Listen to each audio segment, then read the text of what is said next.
Hello বন্ধুরা, hello, good afternoon. তোমরা দেখো, আমি আজকে বাড়িতে মোগলাই আর কষা মাংস সবাইকে দেব সন্ধ্যাবেলা, আবার দুপুরবেলাও খেতে পারি, কিন্তু রাইসও করা হয়েছে, ভাতও করা হয়েছে। এই দেখো বন্ধুরা, ভাত উপর দিয়েছি, আর এই করছি আমি মোগলাই। তো মোগলাইয়ের মশলাটাও তোমাদের দেখিয়ে দিচ্ছি, একটু তোমরা ওয়েট করো। এই দেখো, মোগলাইয়ের জন্য আমি পরোটা বেলে রেখেছি। আর এই হচ্ছে মোগলাইয়ের পুর, ডিম আছে আর সব রকম মশলা ভেজে নিয়ে, শুকনো লঙ্কার গুঁড়ো, জিরে ভাজা সব দিয়ে এই মশলাটাকে আমি রেডি করেছি। এইবার দেখো, তোমরা দেখতে থাকো।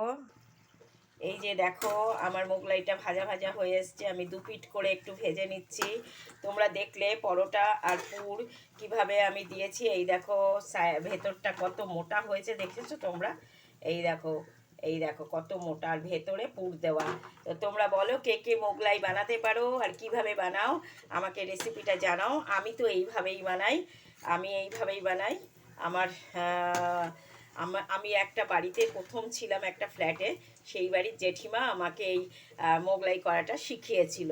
ওরা হচ্ছে ঢাকার বাঙাল, আর আমরা হলাম পাবনার বাঙাল। তো আমি চিরকালই রান্না করতে পছন্দ করতাম, কিন্তু আমার মা আমাকে রান্নাঘরে ঢুকতে দিত না। কিন্তু আজ আমি পরিপক্ক রাঁধুনি আর মেকআপ ম্যান দুটোই, মেকআপ ওম্যান সরি।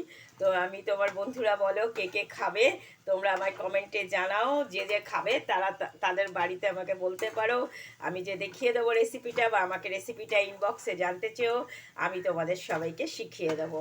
তো এইভাবেই আমরা শেয়ার করব আমাদের বন্ধুদের সঙ্গে সমস্ত ভালো খারাপ মন্দ, সবাই এইভাবেই সব বন্ধুদের রিসিভ করো এবং মেনে নিয়েও যে যা পারি আমরা সবাই সেটা শেয়ার করব।